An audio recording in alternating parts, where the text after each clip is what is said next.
Hello guys, magandang hapon sa inyong lahat. Nandito tayong muli sa Kabusaw.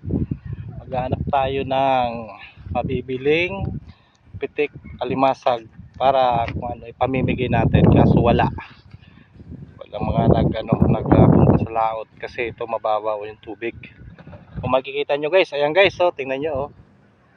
Ayan, meron doon, may naghinaro doon na isa. Hindi natin sigurado kung meron yun para makabili tayo at pamigay natin dun sa Aslong, kaso wala. Mamaya daw mga alas 3 daw, anong oras pa lang, 1:30 ata. Ayan guys, andito tayo ngayon. To, kita nyo, oh, yung dagat, mababaw yung tubig ng dagat.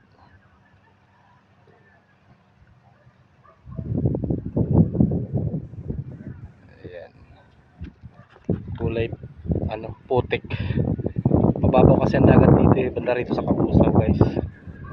So hindi tayo makabili ng ipamimigay natin. Baka next week makachimpo tayo ulit dito. So mga nakaraan hindi tayo nakapag-video dun sa nabili natin eh. Pinamigay na lang natin. So ngayon mag-aantay tayo. Pagbalik na lang siguro kasi trabaho pa kami, nagde-deliver pa kami ng tubig. Sa susunod guys, abangan nyo pag mamimigay kami ng pitik or alimasag kung ano yung madadala ng bangkero. Ayan.